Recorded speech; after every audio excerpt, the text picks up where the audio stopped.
Finally हम shares के chapter के आज सेकेंड डे में आ चुके हैं। सेकेंड डे अगेन इसलिए कहना चाहता हूं क्योंकि आज न्यूमेरिकल का सेकेंड डे है and again it is a very important day. और आज की क्लास बहुत ज़्यादा लेंदी नहीं होगी, इसलिए क्योंकि कल के डेट में जो बेसिस तैयार करने के लिए हमने समय खर्च किया आज वो रिपीट होना है। आज बेसिकली देख सकते हो मैंने ऊपर मेंशन भी किया है case 2 issue at par. However ये केस 2 मैंने लिख दिया है, वो ऐसे ही लिख दिया है कल के बातों को गिन करके। अदरवाइज इसको अगर सिंपली इस टॉपिक को ध्यान दो तो ये मतलब की चीज़ है केस 1 2 3 इग्नोर करो, बस ये हेडिंग ध्यान दो। हमारा टॉपिक है वैसे आज का वो है issue of shares at par. तो सभी जानते हो कल हमने इसको पढ़ा ही है, बट उसी में कुछ थोड़ी सी नई बातों को, हल्की फुल्की नई बातों को जोड़ेंगे जो शायद तुम लोगों को कल पढ़ते समय दिमाग में या तो आ रहा होगा या फिर बाद में जब ओवर द नाइट तुम लोगों ने स्टडी किया हो, इन केस अगर सेल्फ स्टडी तो कुछ बातें माइंड में स्ट्राइक कर रही हो, तो उस तरह के पॉसिबल केसेस को मैंने आज के क्वेश्चन में प्लेस दिया है और उसके बेसिस पर डिस्कशन करेंगे। तो ऐसा नहीं कि आज एट पार से अलग भी कुछ पढ़ेंगे, एट पार का ही कंडीशन पढ़ने वाले हैं। और सबको याद दिलाना चाहूंगा एट पार का क्या मतलब था, कि जैसे किसी शेयर की फेस वैल्यू है ₹100 और अगर उसको इशू करने का रेट वो भी 100 है तो इसको कहेंगे एट पार। 100 का शेयर्स 100 पे ही इशू किया तो that is known as at par. और उसके बाद आता है एट प्रीमियम, जिसका मतलब होता है कि 100 का शेयर था जरूर बट उसको हमने उससे कुछ ज़्यादा, जैसे मान लो 105, ये एक रेट ले लेते हैं तो ₹5 एक्स्ट्रा लेकर इशू किया तो उसको कहेंगे एट प्रीमियम। तो ये कुछ बातें थी जो कल हमने पढ़ी थी, लेकिन न्यूमेरिकल उसके लिए ज़्यादा कुछ नहीं दिया था, तो आज 3 न्यूमेरिकल की मदद से हम इन चीज़ों को डिस्कस करेंगे। तो shall I move for the next particular question? Yes, sir. Yes, sir. Yes, sir. Yes, sir. So screen पर फिलहाल जितना तुम लोग को दिख रहा है ये कंप्लीट क्वेश्चन है। लिखा है पी लिमिटेड ने इश्यू किया 60,000 शेयर्स को, जो होगा 100 ईच का, एट पार। और बता दो अगर क्वेश्चन में एट पार है या प्रीमियम कुछ ना लिखा हो तो दो तरीके से पता लगाते हैं। एक तो इन चारों का टोटल, अगर इन चारों का टोटल मिला करके 100 यानी फेस वैल्यू के बराबर आ जाए तो एट पार है, अगर उससे ज्यादा आ जाए तो लिखा ना भी हो तब भी वो एट प्रीमियम माना जाएगा। तो फिलहाल तो टोटल हम कर ही नहीं सकते क्योंकि बैलेंस की वैल्यू गायब है यहाँ पर, तो इसीलिए एट पार ऊपर लिख कर दे ही दिया है कि क्वेश्चन एट पार का है। और पेमेंट कैसे करना है तो सब जानते हो कि उस फेस वैल्यू को एक नहीं कई हिस्सों में कंपनी कलेक्ट करती है, तो उनमें से 1 2 ये तीसरा और ये चौथा, 4 हिस्सों में बांटा गया है। पहला है एप्लीकेशन जिसकी वैल्यू दे दी गई है खुद से कैलकुलेटेड फॉर्म में 40, और ये बता दो ये सारे कैलकुलेशन खुद से करके दिए रहते हैं, ज़्यादा से ज़्यादा फाइनल कॉल गायब किया रहता है। Allotment 30, first call ₹20 and final call यानी सेकंड कॉल होगा ये जिसका अमाउंट गायब है। कितना है अब ये तुम लोगों को पता लगाकर बताना है। तो सबसे पहले तो इसका जवाब सभी लोगों से चाहिए मुझे कि फाइनल कॉल की वैल्यू कितनी होनी चाहिए। Sir, rupees 10 rupees. 10 rupees, yes. पहले हम इन तीनों को जोड़ लेंगे, एप्लीकेशन से लेकर अलॉटमेंट फर्स्ट कॉल तक की वैल्यू, मतलब 40 30 70 और 20 90। 100 में से 90 रुपए अगर निकल गए इन तीनों में तो 10 रुपए इसके लिए बच रहा है। So the final call will be of ₹10 each. ये हो गया क्वेश्चन की बातों का अब तक का मतलब। देन बारी आती है कि हमने जो शेयर्स इशू किए थे उसमें से कितने शेयर्स हैं जो पब्लिक ने अप्लाई किए हैं। तो public was applied for 50,000 shares, मतलब जितने शेयर्स हमने ऑफर किए सभी के लिए नहीं अप्लाई किए, ओनली 50,000। जैसे मैंने अभी थोड़ी देर पहले कार का एग्जांपल दिया था कि लिमिटेड एडिशन की 100 कार निकाली गई हैं और 1000 लोगों ने अप्लाई किया। ये भी तो हो सकता है कि 100 कार के लिए हमने ऑफर दिया लेकिन सिर्फ और सिर्फ 60 लोगों ने ही अप्लाई किया, 40 लोग इंटरेस्टेड ही नहीं है, तो कम ही कार बिकेंगे ऐसे केस में। तो यहां भी सेम कंडीशन में लिया कि पब्लिक ने अप्लाई किया 60 के बदले सिर्फ 50,000 शेयर्स, मतलब पब्लिक पूरे शेयर्स नहीं परचेज कर रही है, only 50,000 shares. And shares were allotted to them. Shares were allotted to them का मतलब यही निकलता है कि जितने लोगों ने अप्लाई किया उन लोगों को हमने कितने शेयर्स यानी कंपनी ने कितने शेयर्स अलॉट कर दिए या बांट दिए। तो कंपनी ने 50,000 शेयर्स, मतलब कंपनी में 50,000 एप्लीकेशंस आते हैं, कंपनी के पास 60,000 शेयर्स थे, तो दैट मीन्स कि कंपनी उनको ये शेयर्स अलॉट कर सकती है, तो कंपनी ने अलॉट कर दिए हैं। अब बात आती है कि क्या किसी ने कोई डिफॉल्ट किया है इनमें से किसी चीज में, तो उसके लिए लिख दिया है all money was duly receive. जब तक डिफॉल्टर की लिस्ट ना बताई जाए तब तक ये मानते रहोगे सारा पैसा मिलता गया। और एक्सपेंसेस ऑन इश्यूड शेयर्स भी हमने कल पढ़ा था जिसकी वैल्यू दी गई 6,000 रुपए। तो अब अगला क्वेश्चन सब लोगों से ये है कि इस पूरे क्वेश्चन में कितनी एंट्रियां बनेंगी। सर 9। सर 9। No. 9 बिल्कुल सही है। अब जितने लोग अभी सरप्राइज हो गए या मिस्ट्री लग रहा है कि ये 9 जवाब मिला कैसे, तो बता दूं, एप्लीकेशन की 2 एंट्री बनती है, ऐसे ही अलॉटमेंट की भी 2 एंट्री, फर्स्ट कॉल की भी 2 एंट्री और फाइनल कॉल की भी 2 एंट्री। हर इंस्टॉलमेंट की 2 एंट्री फिक्स है। तो 2 4 जा 8 तो यहाँ हो गया। और expense on issue of shares की फिलहाल तो एक ही एंट्री हम सीख रहे हैं, तो एक एंट्री और जोड़ लो, 9 एंट्रियां हैं। तो 9 एंट्रियों को इन सीक्वेंस हमें सॉल्व करना है, और उन सभी से पहले कुछ और थियोरिटिकल बातों को मैंने तुम लोगों को इन्वॉल्व किया है, समझाया है। तो जरा पहले उस पर हम बात करते हैं कि अब ये क्या है। ये इस क्वेश्चन से रिलेटेड भी है, और कुछ बातें ऐसी भी हैं जो आने वाले समय में हमको देखने को मिलने वाली हैं। देखो, ये है टाइप्स ऑफ सब्सक्रिप्शन, और अभी इस क्वेश्चन में उसका एक एग्जाम्पल है हमारे सामने, और कल के क्वेश्चन में भी उसका एग्जाम्पल था, और आने वाले कुछ दिनों में तीसरे सब्सक्रिप्शन का भी एग्जाम्पल रहेगा। 3 तरह के सब्सक्रिप्शन होते हैं, जिनमें से एक होता है फुल सब्सक्रिप्शन, जिसका मतलब होता है कि जो अप्लाइड शेयर्स होंगे बाय द पब्लिक वो बिल्कुल सेम या इक्वल टू होंगे टू द इशूड शेयर्स। जैसे अभी इस क्वेश्चन मैंने बताया था, इशूड शेयर्स हैं 60,000, तो इशूड शेयर 60,000 होंगे और अप्लाइड भी सेम टू सेम 60 ही होंगे, तो इसको कहते हैं फुल सब्सक्रिप्शन। ऐसा हमने कल ही क्वेश्चन किया था। फिर आता है दूसरा केस या दूसरा टाइप ऑफ सब्सक्रिप्शन, जो कहलाता है अंडर सब्सक्रिप्शन। तो अंडर सब्सक्रिप्शन का मतलब कम, यानी जितने शेयर्स हमने ऑफर किए, जैसे 60,000, तो उसके मुकाबले कम शेयर्स पब्लिक परचेज कर रही है, जैसे कि हमने अभी एग्जांपल में देखा 50,000 शेयर्स, या अभी के क्वेश्चन में, तो इस केस को कहेंगे हम अंडर सब्सक्रिप्शन। और तीसरा केस जिसमें ओवर सब्सक्रिप्शन, ये बहुत लास्ट में आएगा हमारे चैप्टर में, और यही है इस चैप्टर का टफेस्ट पार्ट। इसी को प्रोराटा के नाम से बेसिकली हम सब जानते हैं, जो बाद में जब आएगा तो बात करेंगे उसके बारे में। मैं बताना चाहूंगा जो वर्ड मैंने अभी बोला है, pro and then rata, RAT pro rata, ये सिर्फ तभी होता है जब ओवर सब्सक्रिप्शन का केस होता है, and this is the toughest part in this chapter as experienced by the students. तो ओवर सब्सक्रिप्शन, उसमें अगर हम बात करें तो अप्लाइड शेयर्स जो होता है और जो इशूड शेयर्स होता है, उसमें अप्लाइड शेयर्स ज्यादा होते हैं। जैसे कि इस क्वेश्चन में हमने इशू किया था 60,000 शेयर्स, मान लो पब्लिक ने 60 नहीं 90,000 शेयर्स के लिए अप्लाई कर दिया। देखो, अप्लाई करना दूसरी बात है, और कंपनी तुमको 60,000 शेयर्स ही देगी, लेकिन वो अप्लाई तो ज्यादा कर ही सकते हैं। तो उस केस को कहते हैं ओवर सब्सक्रिप्शन, और उसमें बहुत सारी पेचीदगी होती है, बहुत सारी डिफिकल्टीज होती हैं, उनको सुलझाना पड़ता है, वो हमारे इस टॉपिक को टफ बनाता है। तो अभी तो हम ज्यादातर इसकी बात नहीं करने वाले हैं। अभी जो भी क्वेश्चन हमने कल पढ़े थे, जो आज पढ़ेंगे और आने वाले कुछ दिन तक पढ़ते रहेंगे, वो या तो फुल सब्सक्रिप्शन का मिलेगा या अंडर सब्सक्रिप्शन का। ठीक है, यहां तक बातें सबको समझ में आई? Yes Yes, sir. sir. Yes sir. Yes sir. तो अगर समझ में आई है तो एक बात बताओ कि ये जो क्वेश्चन हमने अभी अभी पढ़ा था, ये किस कैटेगरी का क्वेश्चन है? फुल सब्सक्रिप्शन है, अंडर सब्सक्रिप्शन है कि over subscription? Sir under subscription. Subscription. हाँ, अब जिनको समझ में ना आया हो वो समझ लें, जवाब बिल्कुल सही था। वैसे इश्यूड शेयर्स है 60,000 और पब्लिक के अप्लाइड शेयर उससे कम है 50, यानी जब पब्लिक के अप्लाइड शेयर्स इश्यूड से कम हो उसी को कहते हैं अंडर सब्सक्रिप्शन, और अगर ज्यादा हो जाए तो कहते हैं ओवर सब्सक्रिप्शन। तो बिल्कुल सही था जवाब, अंडर सब्सक्रिप्शन का ये केस है। अब कुछ रूल्स जो हमें क्वेश्चन को सॉल्व करते समय पता होनी चाहिए, जो बातें मैं कल भी बता सकता था, लेकिन एक ही दिन में सब बताऊंगा तो कंफ्यूज रहोगे, इसीलिए कल मैंने नहीं बताया, बट आज जरूर बताऊंगा।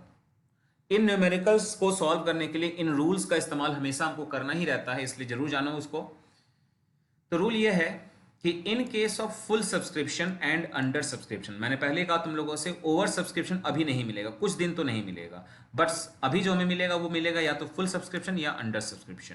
तो बोला गया है कि जब क्वेश्चन फुल सब्सक्रिप्शन का मिले या अंडर सब्सक्रिप्शन का, तो एंट्रीज जो बनाई जाएंगी by using applied shares in if all shares allotted to them. However, ये लाइन जो मैंने लिखा मुझे ना लिखता तो भी कोई दिक्कत ना होती, फिर भी एक पॉइंट समझाने के लिए कि जितने शेयर्स पब्लिक ने अप्लाइड किए और उनको हमने शेयर्स अलॉट कर दिए, उसी से सारी एंट्रीज बनती हैं, चाहे वो केस फुल सब्सक्रिप्शन का हो चाहे वो अंडर सब्सक्रिप्शन का। तुम लोगों को अगर कल का अगर याद हो डेटा, तो कल के क्वेश्चन में जितने शेयर्स ऑफर किए गए थे सारे के सारे शेयर्स पब्लिक ने अप्लाइड किए थे, तो हमने पब्लिक के अप्लाइड शेयर्स को यूज करके एंट्रियां बना ली थी। और आज के क्वेश्चन में जितने शेयर ऑफर किए गए हैं से कम, लेकिन 50,000 शेयर्स क्या नाम है पब्लिक ने अप्लाइड किए हैं, तो उनको हम उन बेस लेकर के एंट्रीज बनाएंगे।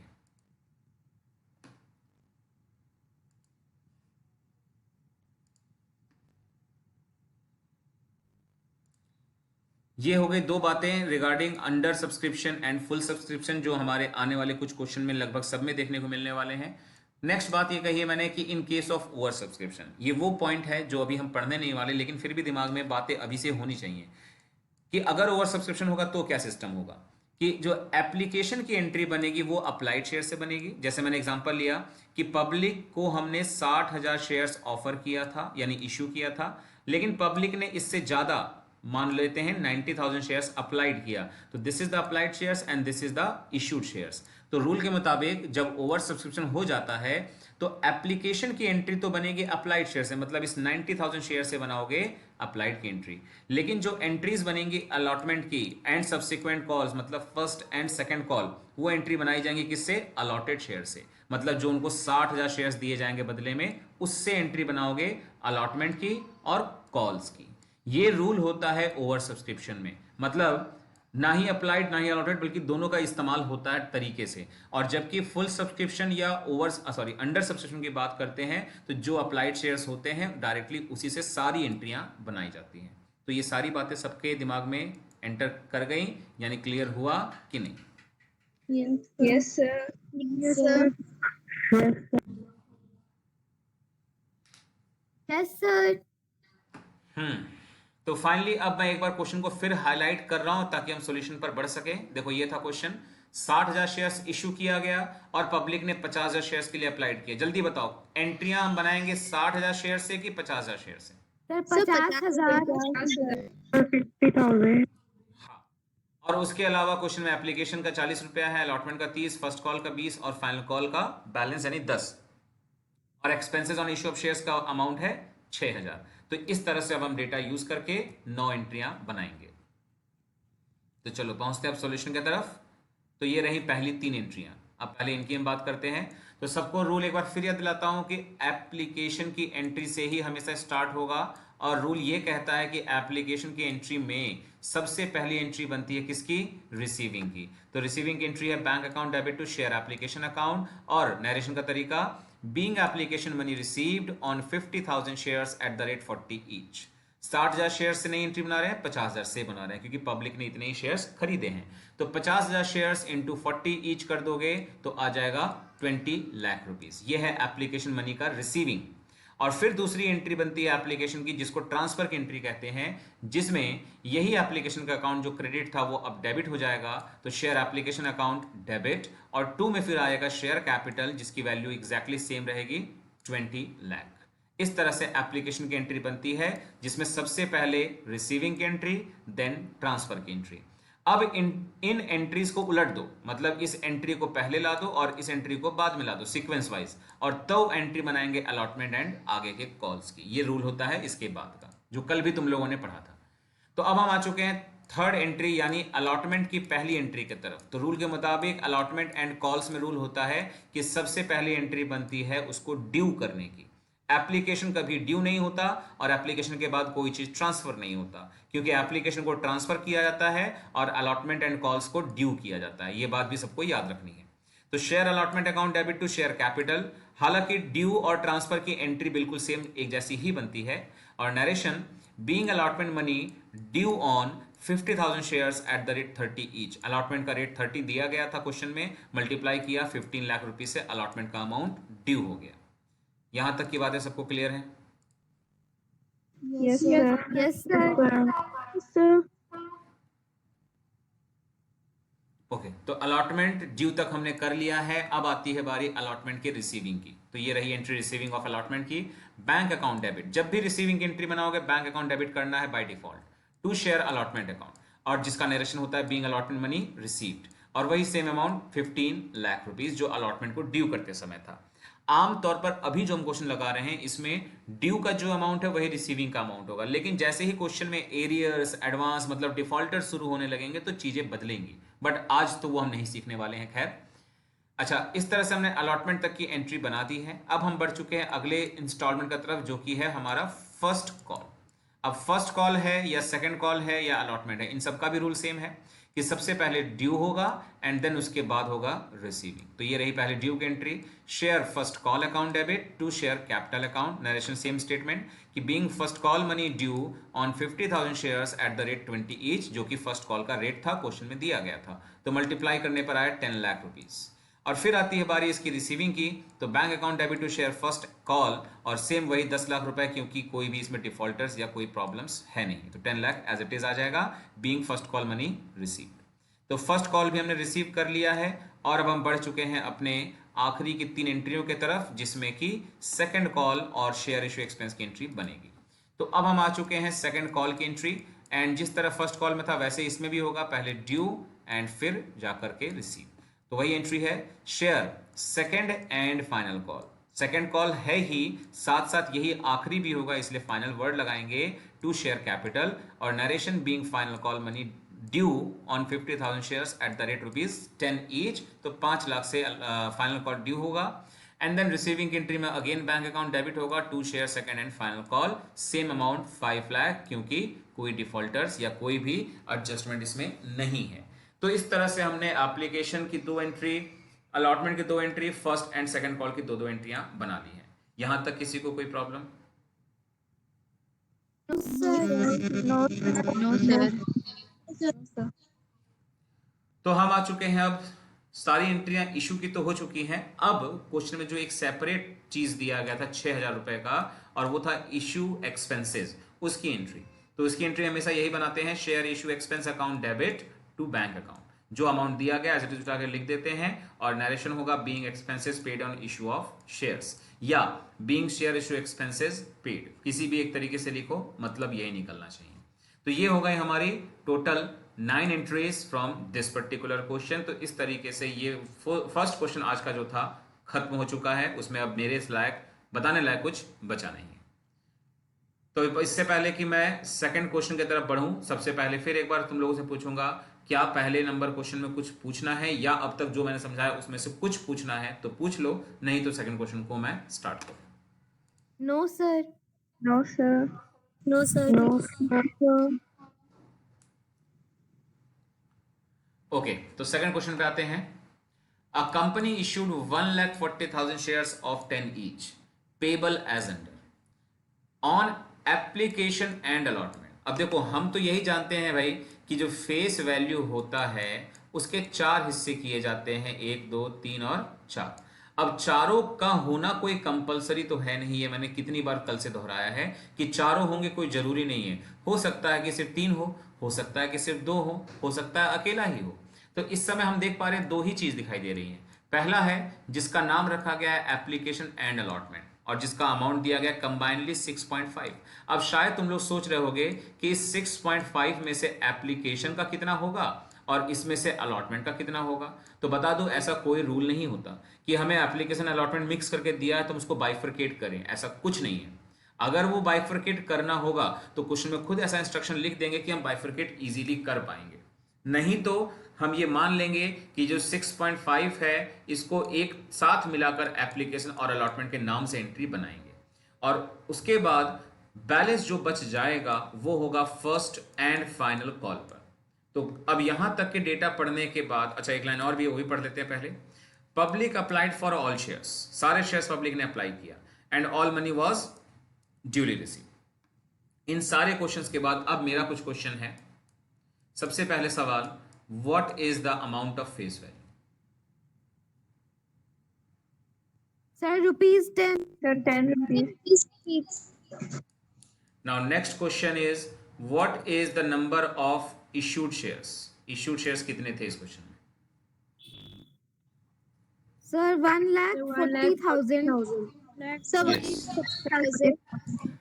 नेक्स्ट इज, इस क्वेश्चन में कितनी एंट्रियां बनाओगे? जितना हमने अब तक पढ़ा, मैं फिर बता दूं, जितना हमने पढ़ा इतनी बातों को सोच के बताना। जो एक लाइन नहीं पढ़ा उसको मत देखो, अभी इतना ही देखकर बताओ कितनी एंट्री बननी चाहिए। Sir, 5. मैं फिर कह रहा हूं, जितना बॉक्स में मैं हाईलाइट कर रहा हूं उतने के हिसाब से कितनी एंट्री बनेगी, बाकी चीजों को मत देखो। आई रिक्वेस्ट, सिर्फ इतने को देख के बताओ। Sir, 4. Sir, 4. Sir, 4. Sir, 4. हाँ, क्योंकि मैंने नीचे की भी बात को पढ़ा ही नहीं है। हाँ, तो एप्लीकेशन और अलॉटमेंट की दो दो एंट्री नहीं, एप्लीकेशन अलॉटमेंट को मिला करके एक एंट्री रिसीविंग की और एक एंट्री उसके ट्रांसफर की, और फिर फर्स्ट फाइनल कॉल की भी दो एंट्री जैसे बनती है वैसे बना लेंगे एक साथ, एक एंट्री ड्यू की और एक एंट्री रिसीव की। तो यहां तक 4 एंट्रियों का डिटेल्स मिल चुका है। Now what is the applied shares? इस क्वेश्चन के अप्लाइड शेयर्स कितने थे?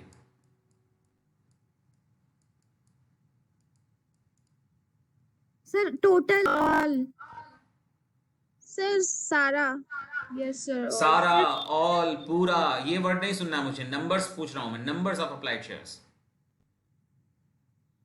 सर 1,40,000। 40,000। हाँ, बिल्कुल ठीक है, क्योंकि यहाँ लिखा हुआ पब्लिक ने सारे शेयर्स अप्लाइड किए तो उसको डिफाइन करना है। 1,40,000 शेयर्स हैं जो अप्लाई किए गए थे।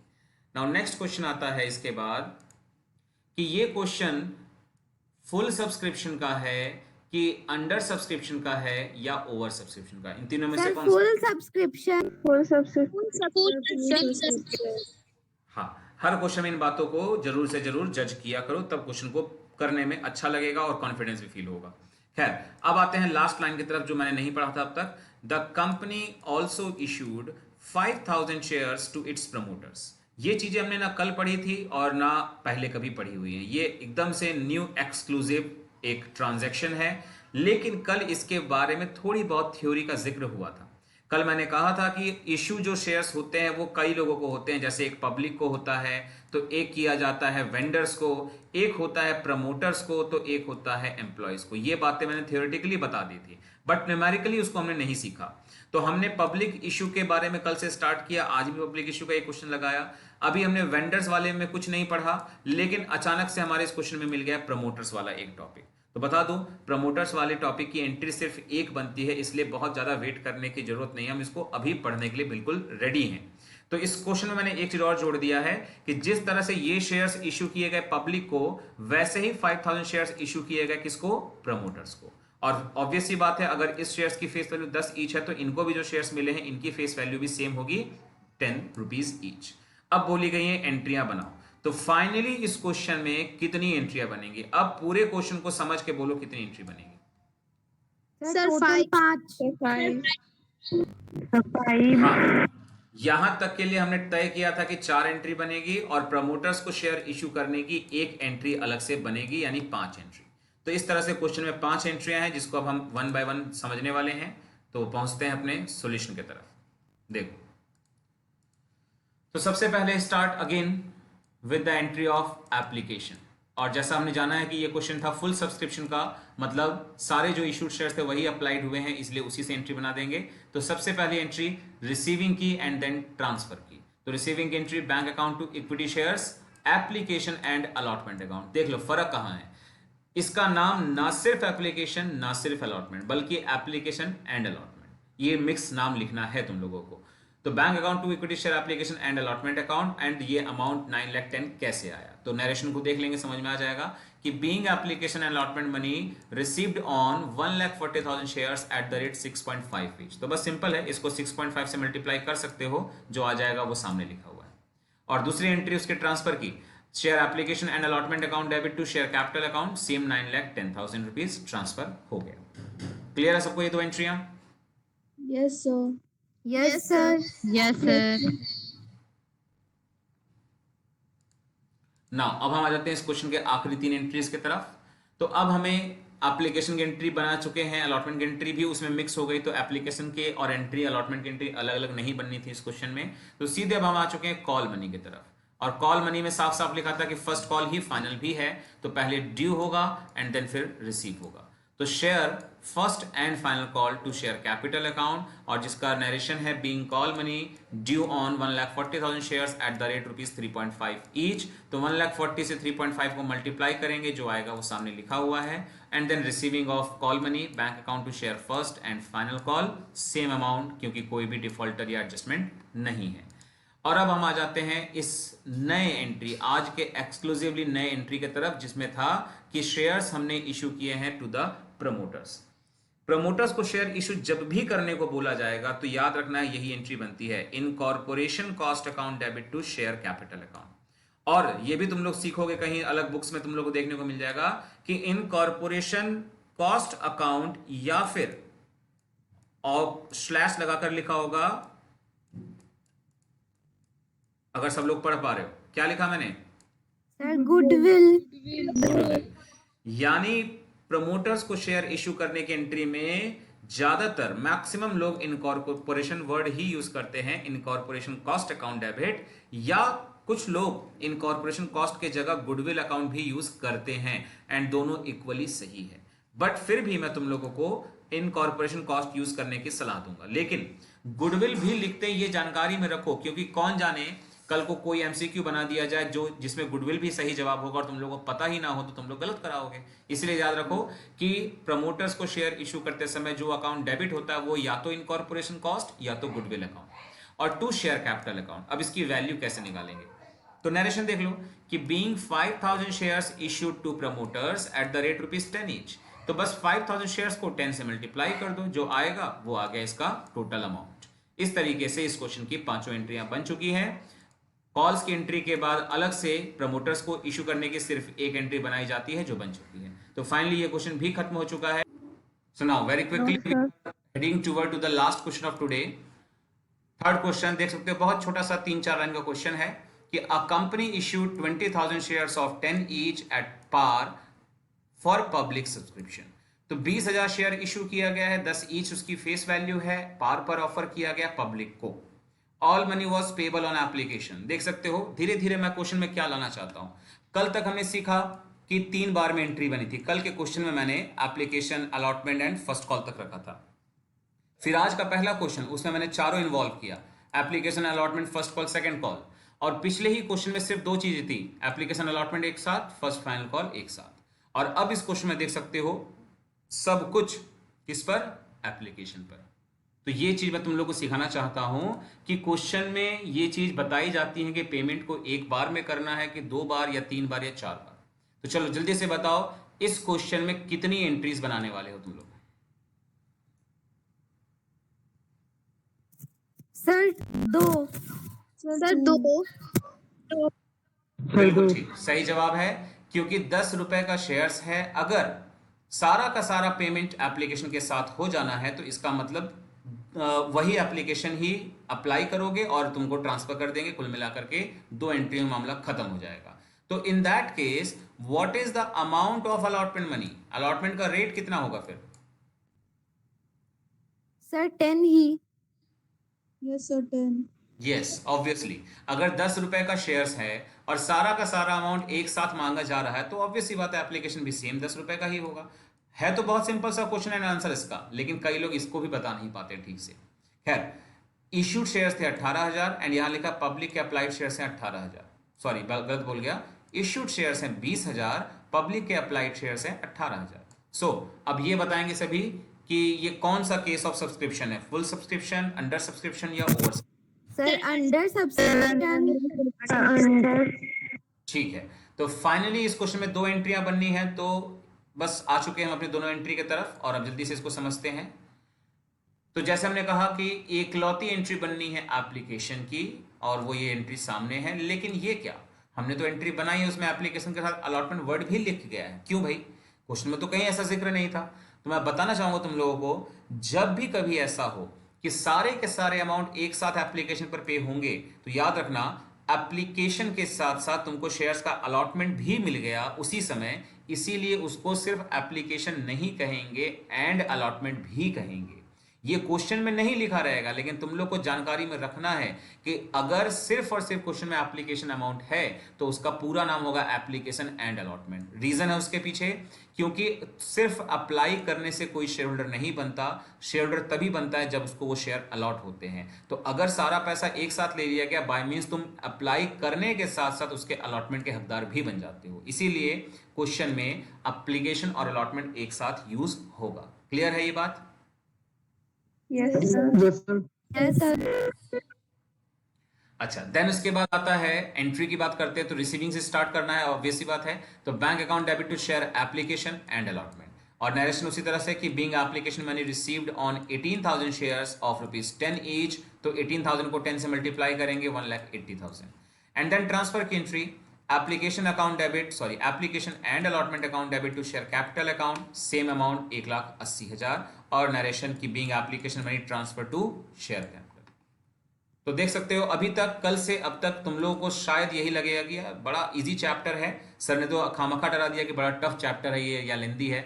तो मैं बता देना चाहूंगा अगर तुम लोग को अभी तक ये इजी लगा है तो अभी तक इजी पढ़ाया ही है मैंने, अभी कोई टफ चीज स्टार्ट ही नहीं किया है।